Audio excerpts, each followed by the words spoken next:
اور یہ انہوں نے کیا تھا کہ ہم کشمیر کے اندر جو خاندانی راج ہے اس کو ہم ختم کریں گے, جو پرانی سیاسی جماعتیں ہیں ان کو ختم کر کے کیا they are the people who are responsible. پھر انہوں نے کوئی 200 کے قریب ابھی انہوں نے مزید ایم او یو سائن کے مختلف جو کنسورشیمز ہیں انویسٹمنٹ کی ان کے ساتھ. پھر انہوں یہ سارا چیز تھا, اور پھر انہوں نے کہا تھا کہ ہم کشمیری پنڈتوں کو کشمیر میں واپس لائیں گے اور ان کو وہاں پر بسائیں گے. اگر اب تیسرا سال ہونے کو ہے, اس تیسرے سال میں ہم جا رہے ہیں, اگر آپ ان چیزوں کا جائزہ لیں گے تو وہ کس جگہ پر کامیاب ہوئے. ابھی ہندوستان کو پچھلے دنوں 2 دن پہلے پھر ہوم منسٹری میں ایک میٹنگ کر کے مزید فوج کشمیر بھیجو, اور 2 میٹنگز کر مزید فوج کشمیر بھیجو اور مزید سپریشن وہاں کرو.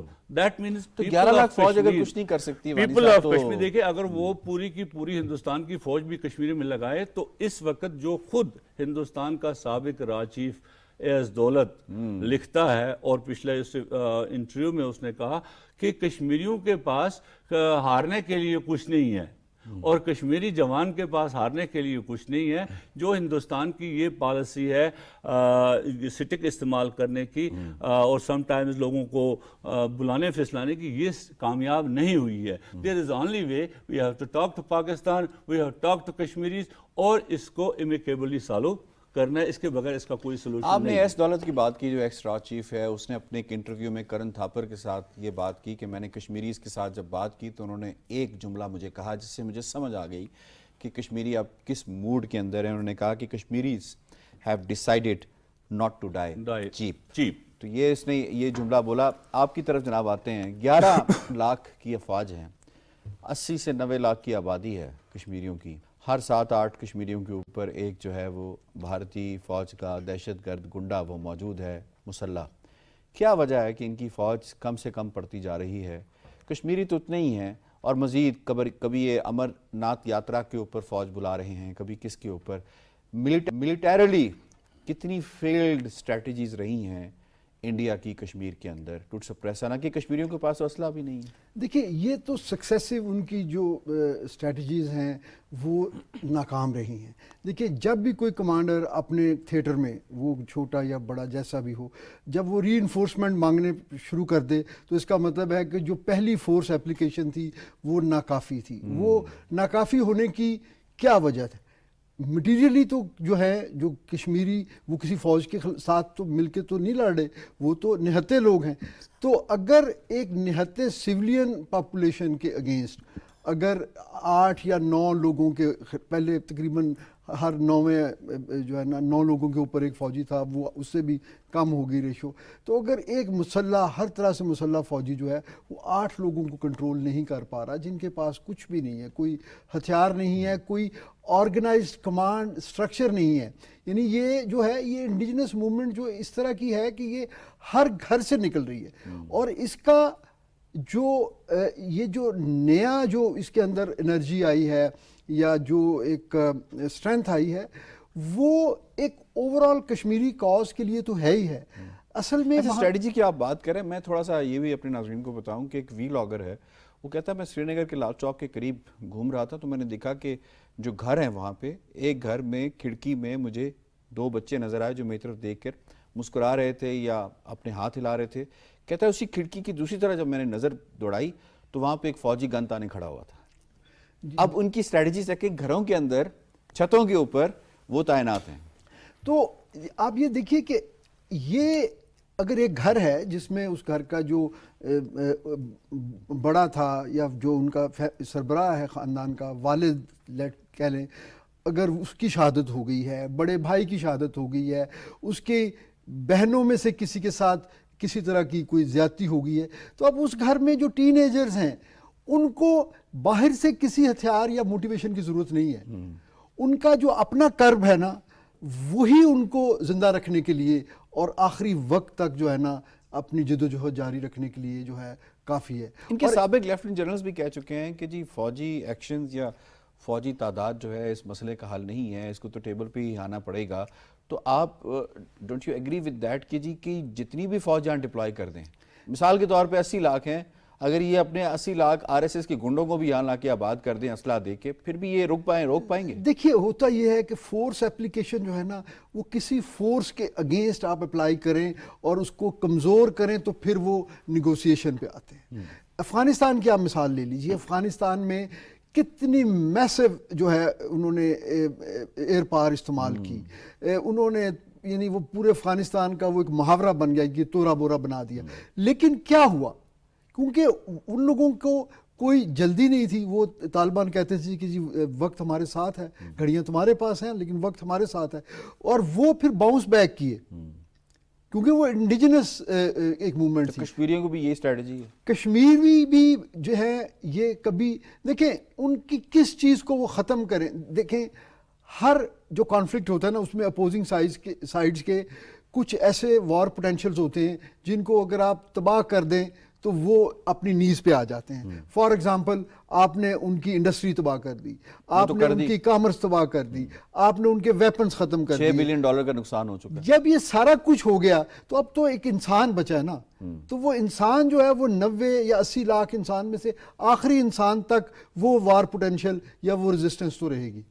تو یہ ختم نہیں ہو سکتی یہ چیز. اور دیکھیں militarily India has failed. they have definitely failed. اور ان کے جو اقدامات ہیں کہ وہ پہلے سپریشن، اس کے بعد انہوں نے کانسٹیٹیوشنل، اس کے بعد انہوں نے لیگل، یعنی آپ یہ دیکھیے کہ کتنی لیئرز ہیں وہاں پہ. اور اپنے سٹوجز تیار کرنا. اب تو سٹوجز بھی خلاف ہو گئے. عبداللہ مفتیز کتنی وہ بھی سارے بھاگ گئے. جی دیکھیں وہ کس طرح وہ ڈیفینڈ کرے. مطلب دیکھیں آفٹر آل وہ جیسے بھی ہوں وہ ہیں تو کشمیری ہیں تو وہ انسان، وہ کس طرح مطلب کس حد تک ان کا ساتھ دے سکتے ہیں. تو نیو دہلی کو جو ہے ان کو وہاں پہ کوئی ایسی اب تو سپورٹ حاصل نہیں ہے. اور میرے خیال میں جیسے آپ ریفر کر رہے ہیں اس کا بہترین حل جو ہے ان کے لیے وہ یہی ہے کہ جو اس مسئلے کے تینوں فریق ہیں وہ مل کے بیٹھیں اور اس کو نیگوشیٹ کریں اور ایک ایسا وے فارورڈ تلاش کریں جس میں سب کے لیے جو ہے ایک فیس سیونگ ہو. AVM صاحب کہہ رہے ہیں 3 فریق ہیں. میرا یہ ماننا ہے کہ 4 فریق ہیں اس کے اندر جو کہ بڑی ضروری. کشمیری بھی ہیں، پاکستانیز بھی ہیں، انڈینز بھی ہیں، اور چوتھا وہ فریق جو کہ اس کا گارنٹر ہے اور یونائٹڈ نیشنز کے وہ 5 بڑے جنہوں نے یہ سیکیورٹی کونسل میں جو ہے وہ پاس کی ریزولوشنز پاس کی. ہاؤ ڈو یو تھنک کہ وہ 5 بڑے کس قدر ناکام ہیں کشمیریوں کو بریدنگ سپیس دینے میں جہاں تک کشمیر پہنچ چکا ہے؟ دیکھیے اس میں کوئی شک نہیں، جہاں ہم ان 5 بڑوں پر یا اقوام متحدہ پر اوورآل ایک کرٹیسزم کرتے ہیں کہ انہوں نے مسئلہ کشمیر کو حل نہیں کیا اور ابھی تک یہ لنگرنگ ہے، لیکن وہاں ایک کریڈٹ اس اقوام متحدہ کو دینا چاہیے. ہندوستان کی لاکھ کوششوں کے باوجود، ہندوستان کے تمام تر ملٹری پاور، ہندوستان کے تمام تر جو ہم اس وقت بھی کہتے ہیں اکنامک پاور، ان کا ڈپلومیٹک پاور ہے، اقوام متحدہ نے کبھی کشمیر کو ہندوستان کا حصہ نہیں مانا as an institution. When you come to the security council and other things, وہاں اتنی پولرائزیشن ہے. کون سا مسئلہ دیکھا آپ نے کہ جو سیکورٹی کونسل نے حل کیا ہو؟ کیونکہ سیکورٹی کونسل میں لوگوں کے مختلف مفادات ہیں. جو 5 بڑے ہیں وہ مختلف بلاکس نہیں، وہ مختلف. دیکھیں اصل میں ایسٹ تیمور کے معاملے میں بتاؤں، یہ ٹھیک ہے اس کے لیے یورپ نے، امریکہ نے سپورٹ کی، ساری چیزیں کی، جو حل کر رہے چاہتے ہیں. when there is a will, well there is always a will at the local level. یہ کریڈٹ جاتا ہے ایسٹ تیمور کو حل کرنے کا، کریڈٹ جاتا ہے ایسٹ تیمور کے اس وقت کے پریزیڈنٹ کو جس نے یہ میگنانیمٹی دکھائی کہ اس نے کہا آئیں یہ کریں.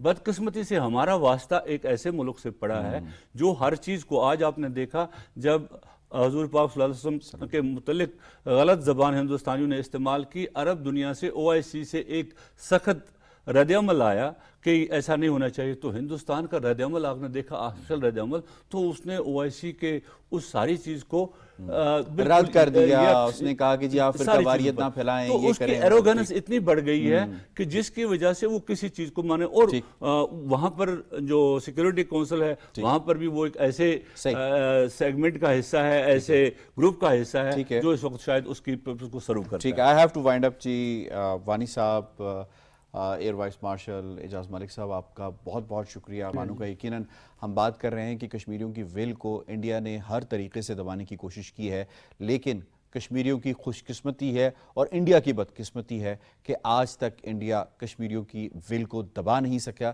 اور نہ کبھی آگے دبا سکے گا، چاہے وہ کچھ بھی کر لے، کوئی بھی ٹیکٹک یوز کر لے، کوئی بھی بہانہ اپنا لے، وہ کشمیریوں کو نہیں توڑ سکتا۔ پروگرام کشمیر میگزین سے اتنا ہی، یاسر رحمان کو دیجیے اجازت، اللہ نگہبان۔